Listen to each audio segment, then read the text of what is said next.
Hey everyone, it's me, Sean Capri. I'm glad you're here because you're listening to the most horse-powerful podcast on the internet. It's the Xbox Drive. I'm on a Skype call with my friend Ryan Turford, the man on the moose, and on our journey today. I think Minecraft has some ray tracing and there's not a whole lot going on in the news, but we got a lot of fun coming up for you on the Xbox Drive. Ball Greater than X.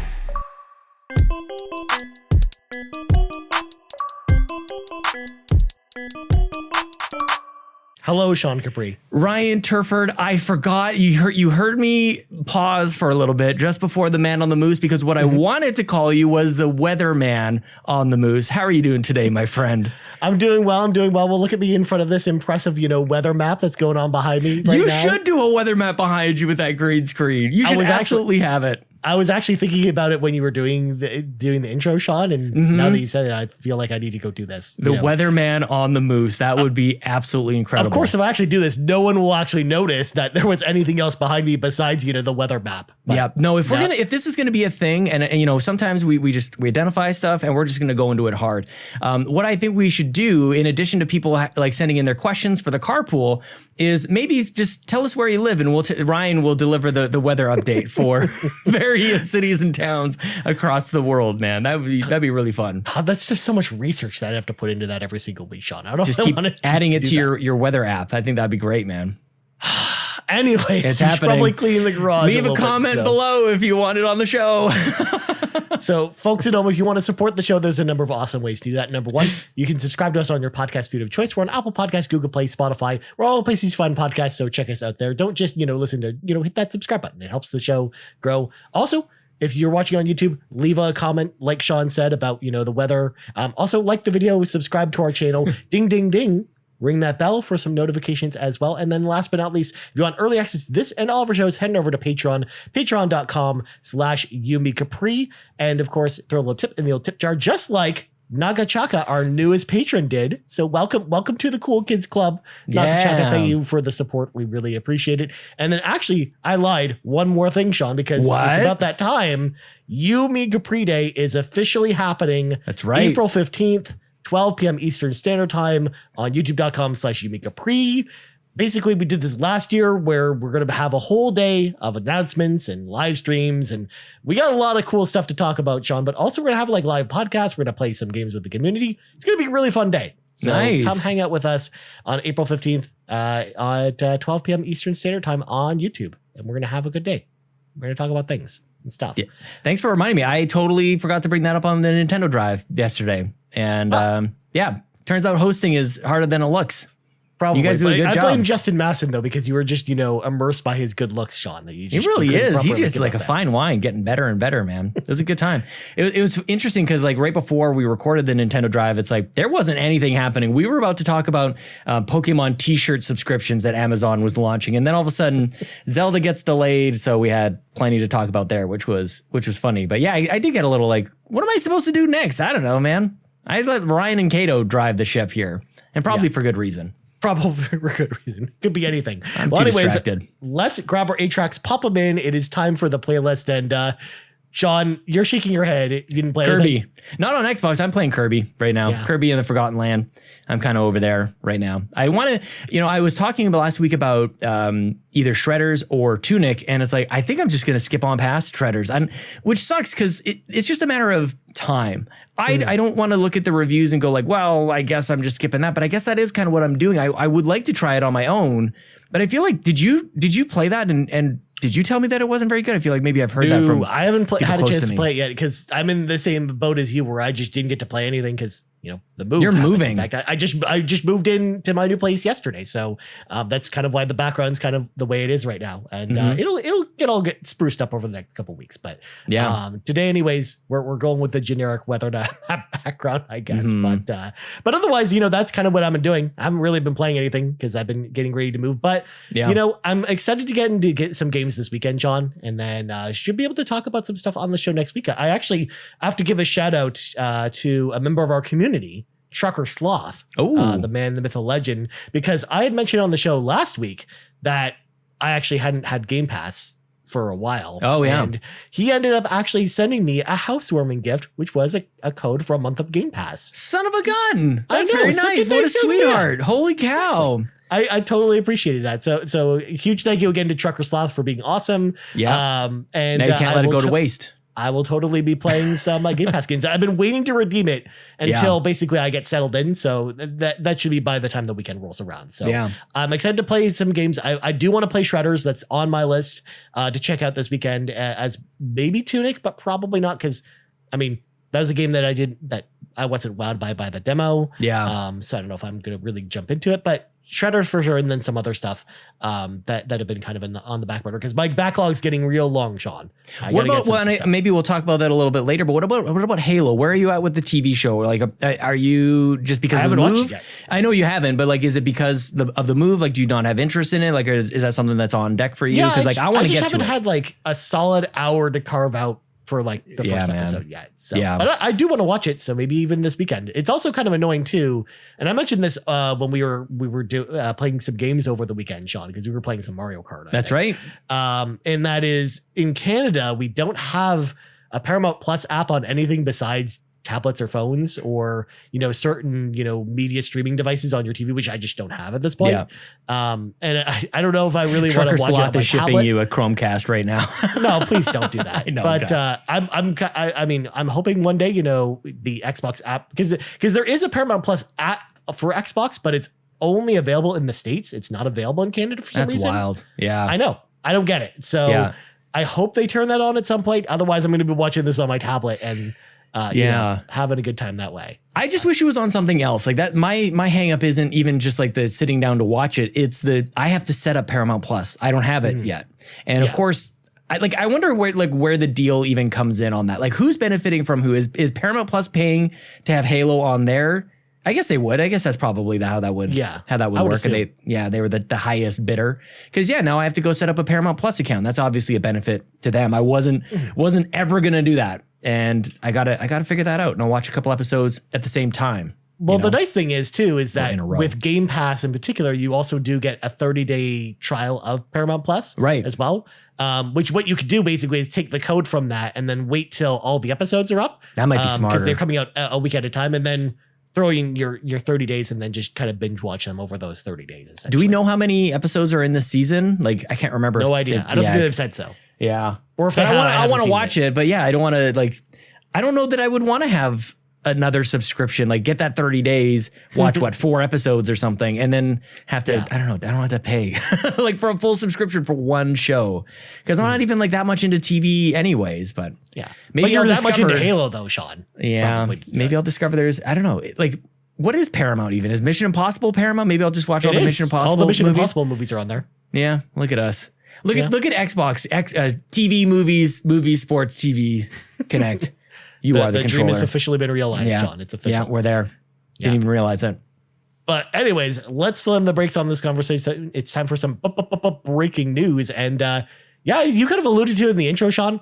Kind of a slow news week in the world of Xbox this week. I mean, just all the games are coming out right now. So I think like across the board, across all the companies, unless you're Sony, there's no announcements really. But we got a few cool, interesting tidbits this week. So first off, Microsoft has officially revealed that they have an Xbox Game Studios publishing cloud division. And this division is basically going to specialize in releasing cloud native products that may or may not actually come to outside the cloud. But for the most part, it sounds like it's just going to be cloud only stuff, which is interesting because we've seen kind of Microsoft go in this direction of doing a lot more cloud stuff with the Game Pass streaming. But now they might actually release some games that might even be just cloud only. Sean, what do you think about this move? I think it's interesting. It's definitely a hint into the future is kind of my thought. And just like a lot of things that Xbox does, it's nice that this doesn't seem to like, other than the fact that it's our top story this week, like it doesn't really take away the spotlight from anything else. This can kind of exist. It's like a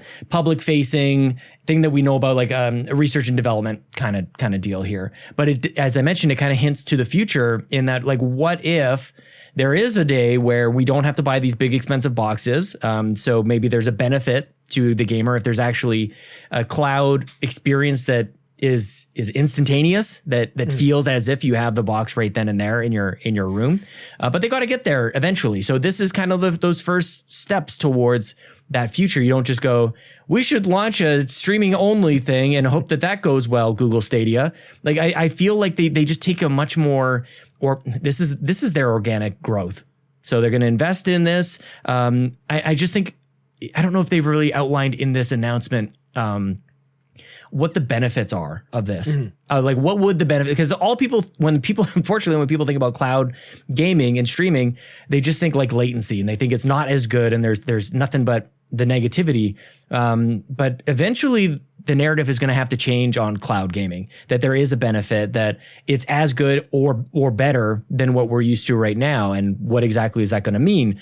I think about the ability to constantly upgrade that hardware over and over and over again in a way that we don't get with console gaming right now, where you're stuck with the same box for 8 years. Like you can constantly upgrade whatever's existing in the cloud. And I feel like that's why people get excited about that future. But I don't know that I've really heard anybody talk about that, my friend. Yeah, definitely. I mean, I think the latency issue is an issue that will get sorted out eventually. Yeah, that's inevitable, I think.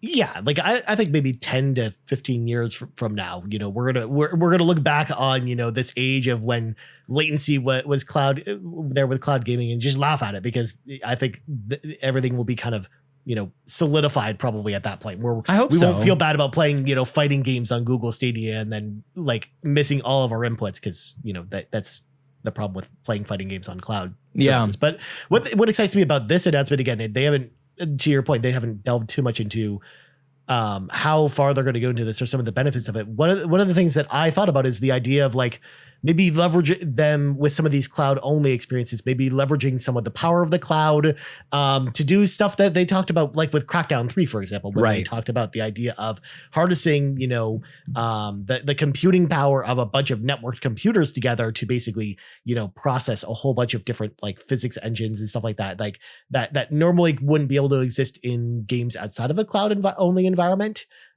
So when they talk about stuff like this, like I'm thinking more in that mindset rather than, especially because again, they specifically mentioned they would do cloud only things that, I really hope that they take advantage of that and maybe give us some stuff that maybe we can't see on console. Exactly. That's the future of it as well. So that has to be the future. I believe that has to be the future. But the trouble is, cloud gaming right now is trying to catch up to where the consoles are now. And like the target is going to continuously move, right? Like when you think about like the next Xbox or the next PlayStation is going to be a generational leap from now. And so cloud gaming really has to pick up the pace here a little bit. Like they've got to pretty quickly start to match the console experience and then kind of go beyond that so that it can start to outpace the console generation stuff. And that's a tall order, man. That doesn't happen by accident and that doesn't happen quickly, I don't think. So that's why this makes sense to me that they're dedicating this resource to it, because you can't keep going at the same pace and think that we're going to get to any of those benefits or try to sell somebody, ditch the box, go to streaming, because right now it's just, that isn't there. For sure. All right. Well, next topic, Sean, Forza Horizon 5 is getting a new Series 6 update that arrive with new cars, including the 1966 Oldsmobile Toronado and the 2021 Mini John Cooper Works GP. There's also going to be a bunch of major online racing improvements and more. Other improvements include the Eliminator now being separate from the Horizon Open and a little bit easier to access, a new standalone progression system for Horizon Open, including playground games, open racing, drifting, and custom racing. So, Sean, this is the type of update that I would love to see for Halo more often than not, with a big content update that we just haven't seen with that game. And I'm glad to see kind of Forza or Microsoft's putting, more development time into Forza and giving it the updates that we need, especially because I think we talked about on the show last week or maybe 2 weeks ago about how we're kind of still waiting for the, Forza expansions to be announced. At some DLC. point. So I think this type of thing really tides people over. But what do you think about this news? Yeah, dude, I couldn't have said it better myself. Like this, it's funny. It just makes me think of Halo and why can't we have something like this for Halo? But I wanted to highlight it in the notes here as well, just because like sometimes it takes a little update like this to go, like, maybe I should get back to that. Like, just bringing Forza back up to the forefront. I talked about on the PlayStation Drive a little bit about my experience with Gran Turismo, and just like, I gave that game to my brother. Like, he can have that game now. My racing game is Forza Horizon until the next Forza game, and I think that's just where I'm going to live. And the game is great. I've since Halo has come out, and I kind of got distracted off of Forza to play Halo and then everything else ever since.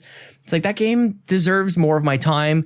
I love these updates. If anybody's really spent any time in Forza, like the things that they're doing to the Eliminator, I think is great. The Eliminator is an awesome, like, little battle royale thing that they have in that. It's a really, it's one of those game modes that you'll be surprised at how much time you kind of lose to it. You think, I'll just do one Eliminator, and maybe I'll just do one more. And suddenly it's 4 hours later, and you've just been like chasing the dragon on that one. So yeah, like, I just like that this is the best Forza Horizon game that they've made. I think it's very, very close with 3, and like, you can almost like flip a coin at that point. But they're not done improving it. And I love to see that. So I want to check into this thing. I like that there's a Drift Club Horizon story. And those things are really cool. Just another element to it. You're never doing the same thing twice in this game, and they keep adding to it. So yeah, I just wanted to hear you talk about the Oldsmobile Tornado from 1966. Because you know me, I know all the things about the cars and the wheels Tornado. And all those transmissions and the fluids. Although I feel like I'm more into that now, obviously, coming off Gran Turismo, Sean, and spending so much time with that game, because I know all the different car parts and stuff like that. And it's a whole thing. Yeah, so I might fire that up, and that will, speaking of our backlog a little bit later, it's like everything else can just wait, because I'm going to go back to Forza Horizon 5 and go back to Mexico. So that game is great. Yeah. Nice. Well, Sean, this is a game that would normally not be up my alley, but I want to talk about it anyways, because I think this game actually looks pretty interesting. Bandai Namco has officially announced One Piece Odyssey, a new turn-based RPG based off the One Piece universe. It will be coming only to Xbox Series X and S sometime in 2022. It is coming to PlayStation 4 and PlayStation 5, but again, weirdly enough, not coming to Xbox One, but it's coming to PlayStation 4. It's coming to Series X and S only. Wow. I'm guessing they just couldn't get it to run on Xbox One. Oh, that makes sense. Yeah. But it's weird though, because I guess they couldn't make it like a One X exclusive or something like that. Like if they were developing it for One X, they'd have to develop it for Xbox One like base systems as well. Yeah. So I'm guessing that's why they made the executive decision to do this. But what I thought was interesting about this is that the look of this RPG visually, it's actually looks really beautiful. It kind of reminds me of basically taking kind of the One Piece art style, but then putting it in kind of the Tales of Arise engine. Yeah. But then it's going to be turn-based, so it's not an action RPG. And I'm someone who's not like super wild about One Piece, but I like Bandai Namco's RPGs specifically. And the creator of One Piece is actually going to be really hands-on with this project, he said, because he designed some of the new characters that are going to be in this, as well as helped kind of oversee the new story as well that's going to be in this game in particular. So I might actually check this one out. Yes, for folks that have never seen One Piece before, I mean, it's one of the most popular anime around. It's an anime, Sean, about pirates that can't swim. That's the premise. They're trying to find this like big treasure called the One Piece, but it's split into 1,000 pieces, and it's one of the longest running animes of all time. There's over like 2,000 episodes of this show. Yeah. So it's real. It's always animes are always, they got the collectathons going. You got your 7 Dragon Balls. Is it 7? I think it's 7. It is 7. Yeah, nailed it. Or these 1,000 pieces that is actually one piece all put together. This reminded me of that fighting game. I think I saw these characters in that fighting game that they just shut down. Oh, Jump Force. Yeah, they were. Yeah, the One Piece characters were in that game as well. Okay, I'm glad you're highlighting this, man, because as you were kind of describing it, I was watching the trailer here, and you're right. It is absolutely gorgeous, and people should check out the show notes and click on this trailer, because like sometimes people might hear, I don't know, anime or JRPGs or turn-based stuff, and maybe like turn their nose up at it just based on maybe other experiences. But this looks really interesting, man.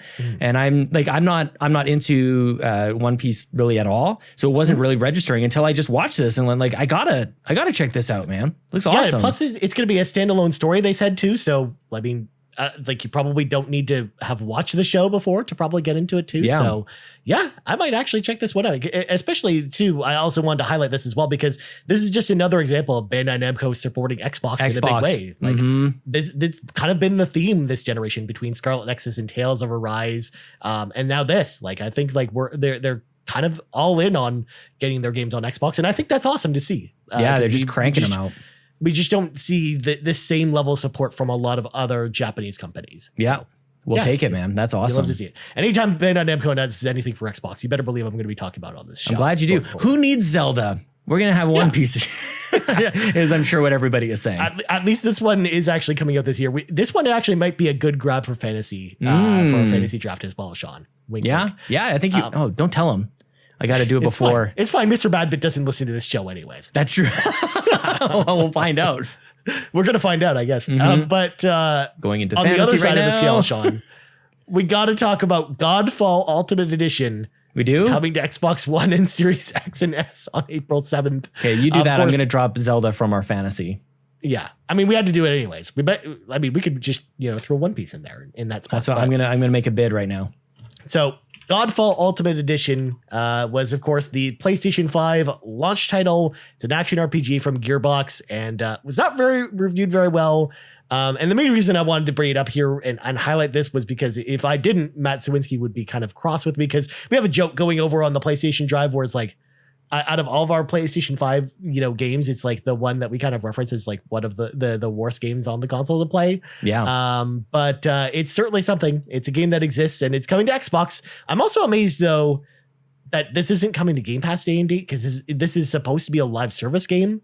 Yeah. And it's coming out a year later and it's not coming to Game Pass. So I don't know how many people are actually going to want to jump into Godfall. If it was on Game Pass, I think you'd get a lot of eyes on it or a lot more eyes on it. But yeah, because they're just doing a normal release on it, I don't know if people are going to really. But would it add to game? So you're right. Like it would be nice to just be able for people who might want to give it a try. But has the narrative already been cast on this game as exactly what you just said? Like not a really great game, and then you tie it to Game Pass. Does it add to this narrative about Game Pass of? Are you getting a bunch of bangers over here or are you getting kind of leftover stuff? So I actually think in this case, like it's too bad that is a very understandable kind of conversation that can happen. But it's like, I actually kind of wish Game Pass leaned into that a little bit more of like, it's not a 10 out of 10, but it's something that you might not want to pay full price for that you still might want to give a try for. Like, I don't know. It's too binary, this conversation about Game Pass. That like everything's got to be amazing. It's like there's value in not having to buy a game and just giving it a try and discovering that maybe because you didn't pay $60 for this thing, that you don't have the same expectations for it. This gets into like review conversations that we've always talked about like where are people's biases? Like when you buy a game, you're already biasing yourself a little bit. Because you're invested, you spent the dollars, you almost want to convince yourself I didn't waste my money. So that's a thing. And I think that there's something to be said about that with Game Pass games, for games that aren't 10 out of 10. Yeah, that's how I feel about Game Pass. In fact, again, a lot of games I play on Game Pass, I'm more willing to try out stuff that has poor review scores on Game Pass because it is as easy as just downloading it. And totally. If you don't jive with it, you don't jive with it. But I've also found experiences on there where like, even games that are in the 50 to 60 Metacritic rating, like some of those games I actually really like a lot. Yeah. So, especially again, if you play them on Game Pass, you don't really have the obligation to see it through to the end if you're not enjoying it because you didn't buy it. So, yeah, I think that's why I wish thing. like stuff like this, more stuff like this would come to Game Pass where the narrative is kind of soured on it, because that might actually turn some people around on a game like this. Totally.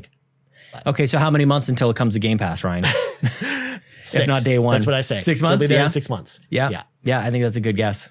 All right, let's let some of our friends into the car with us. It is time for the carpool. Sean, I'm going to get to your question in a little bit. I want to answer you skip me. Let's start with Court Lalonde at Court Lalonde, who asks, and also these two questions are kind of related. So I think we'll kind of go through them and then I'll have a discussion about this. Sure. So Court asks, do you feel PlayStation Plus is a direct competitor to Game Pass? Also, how are you today, Brian? I know it's some bad weather outside. I mean, the weather is just, raining cats and dogs, Court. Is it really?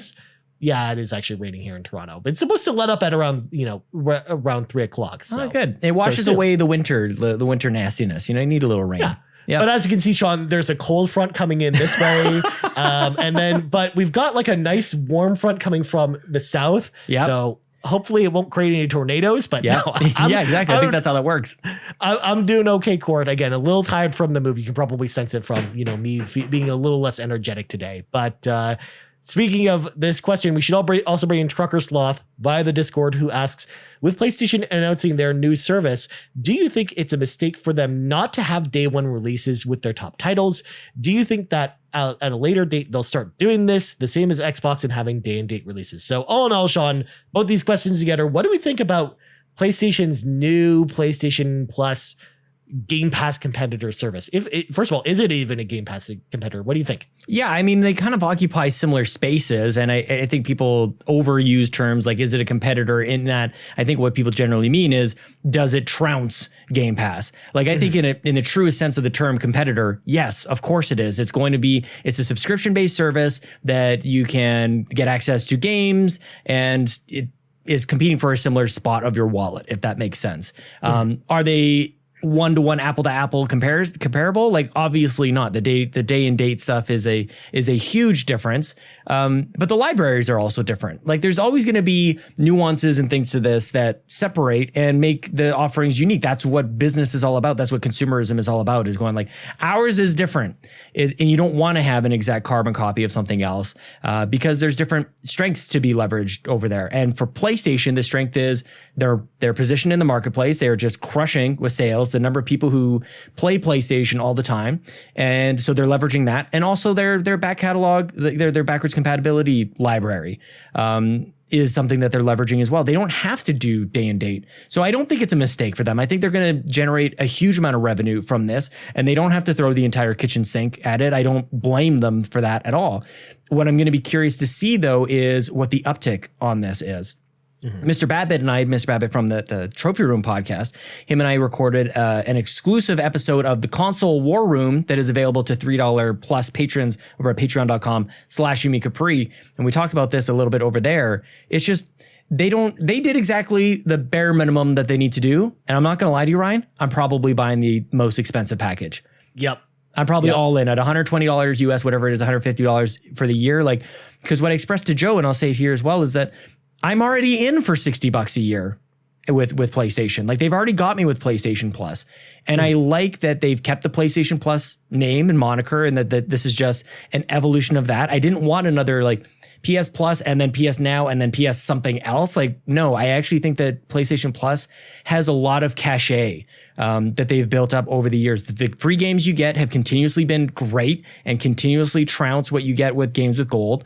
I think the PlayStation Plus collection for PS5 people is awesome. It's like this incredible collection of games. They don't need to go too far more than that. So the only thing that I think that they are missing at this point that could be a mistake is I just wanted to see more examples of the games that people can expect to get. And the only out I give PlayStation on that is that I can't buy it yet. So they can still wait. They can still wait for that announcement to when I can start handing over my money. They can start telling me which games are there. So they just announced, you get games and this is how much you can shell over to us. And I don't like that messaging. I think that speaks to their position in the marketplace, that they can just go like, you'll buy it. And I did, and I am going to buy. Like, I'm kind of all in.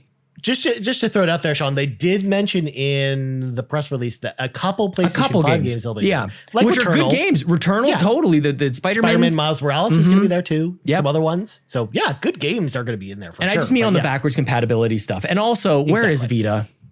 Like, and also, where's VR?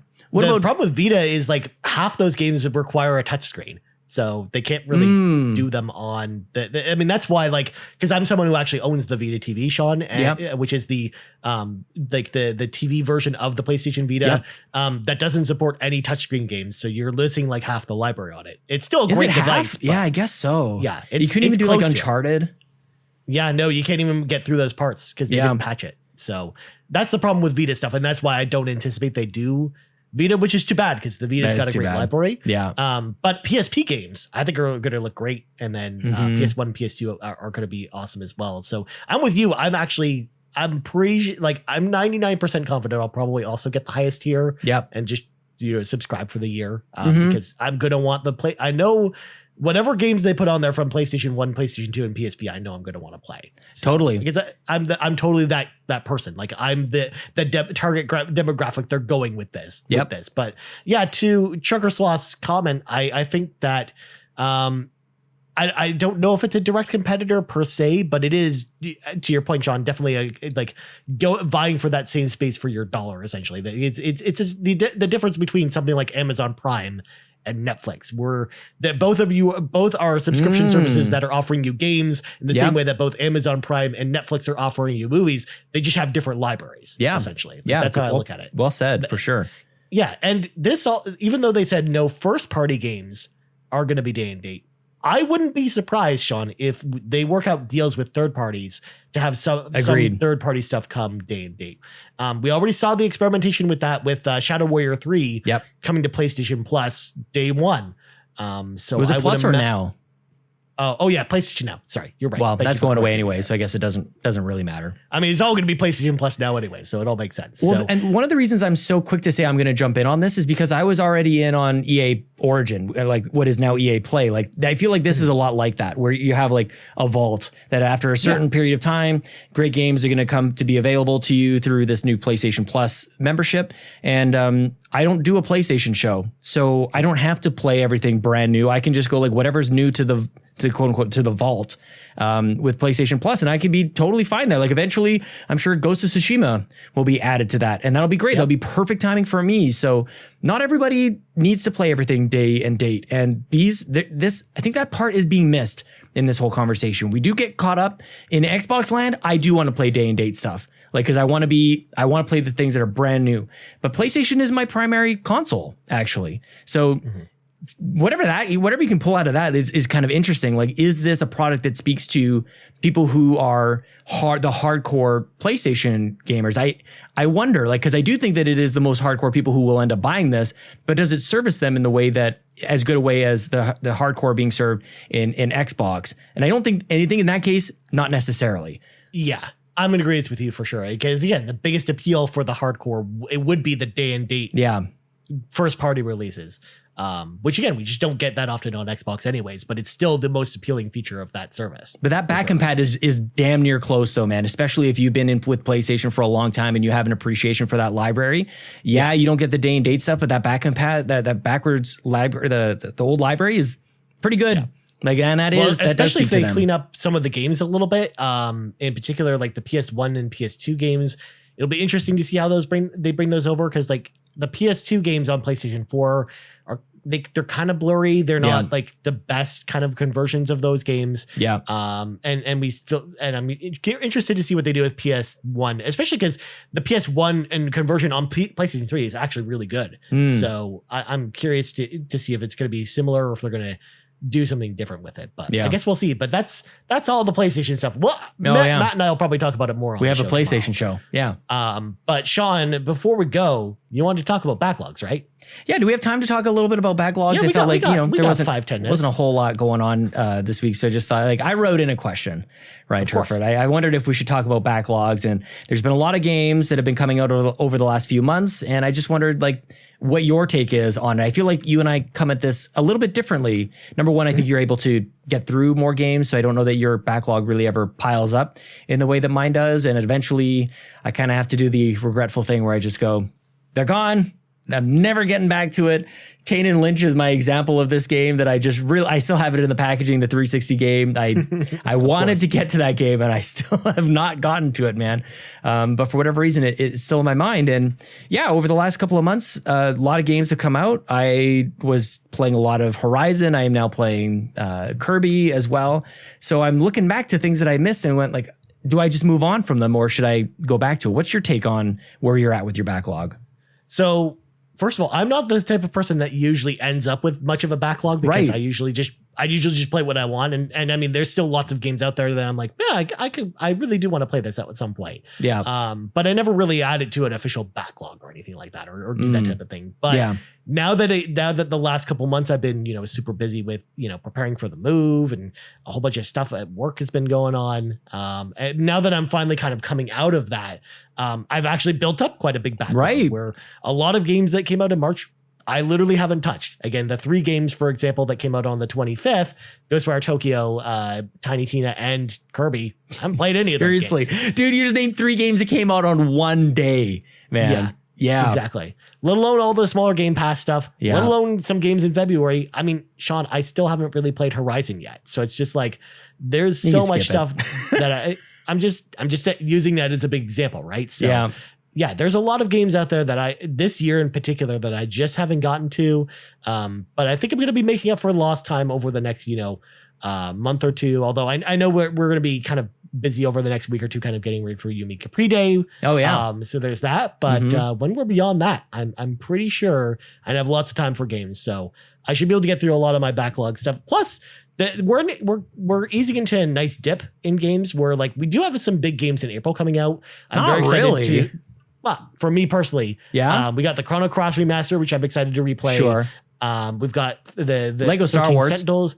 Yeah, Lego Star Wars 13 Sentinels is coming to Switch, and I'm probably going to replay that. And then there's some other little stuff. Switch Sports.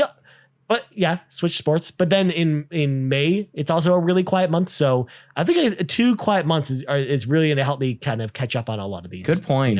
March and February releases. Yeah, it is interesting. We're up upon April at this point, and like that, whatever is on the list here is like that's pretty much what's coming out. Like I don't anticipate any new surprises, and probably the same for May. June is really when we kind of expect maybe another blast of news for the back half of the year, maybe. But yeah, it's such a heavily loaded front part of the year here that I kind of just wanted to do a bit of a recap. Like I bought Destiny. I played like the expansion for Destiny. I played it for a couple hours tops, and I need to get back to that. I didn't even buy Elden Ring or Dying Light 2, and both of those games I want to play them. I was really excited about Dying Light 2, and it was just a matter of everything else that was happening. Pokemon Arceus, and then get around to like, I don't know what I'm going to do, man. Like what am I actually supposed to do aside from quit my job, quit my family, at least for a week or so. Of course. And actually get around to this stuff. But when I think about like games like Regretful Misses, Dying Light 2 is almost at the top of that list, to be honest with you.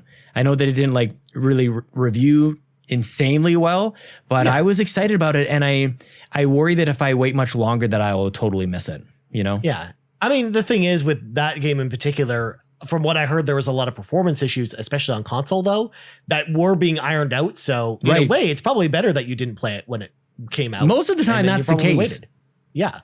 Which reminds me of Cyberpunk. I still got to get back to Cyberpunk as well, which didn't necessarily launch in this time period, but it got its update, of course. And you just mentioned Tiny Tina's. That's the game that I'm seeing our good friend Ed Placencia over at twitch.tv/Ed Placencia.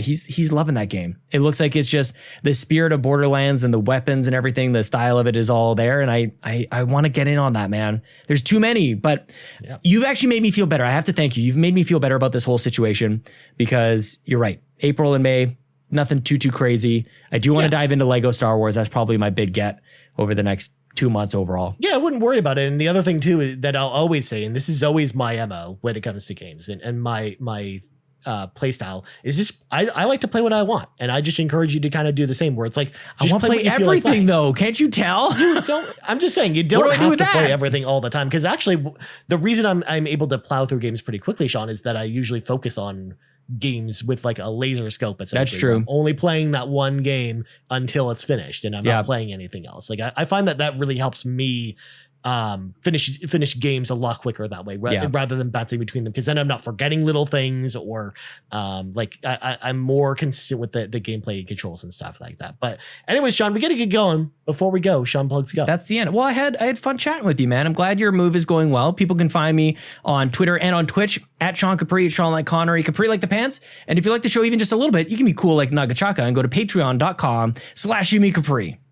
Very nice, my friend. As for me, you can find me on Twitter at Ryan Turford. You can find us on Twitter at Yumi Capri, on YouTube at youtube.com/Yumi Capri, and on podcast services around the globe. So for Sean Capri, I'm Ryan Turford. This has been episode 233 of the Xbox Drive, and we out. Everybody should go to youtube.com/Yumi Capri and watch the very end of this episode, because I'm doing the victory dance that Dawson does in Street Fighter 2 when he wins and he kind of shakes his arm side to side and he does a little kind of squat thing. Boom! The Xbox Drive is fueled by patrons at patreon.com/Yumi Capri. And from the bottom of my heart, I am so grateful to the more than 70 patrons who support us each and every month, with a special thanks to our Capremium producers, Dallas Ford, Lee Navarro, the fearless leader of the Phoenix Overdrive Extra Life team. You can join me and the rest of the Phoenix Overdrive team at extra-life.org and raise money for the kids. And Jonathan Brown, the man behind the music on this show and the Nintendo Drive. You can download his latest album, In My Element, on Spotify and Apple Music. Our platinum producers, Robbie Bobby Miller and Trucker Sloth, and all of our gold members, Argo, Brendan Myers, Dallas Robbins, Dano, Emily O'Kelly, Foolish Fuji, Joel Brooks, Jose Jimenez, Mac Time, Marcus O'Neill, Mr. and Mrs. Nasty Boots, RJ Kern, Skinny Matt, Tony Baker, and Xavier Reyes. If you'd like to support the show, go to patreon.com/Yumi Capri and choose the tier that works for you.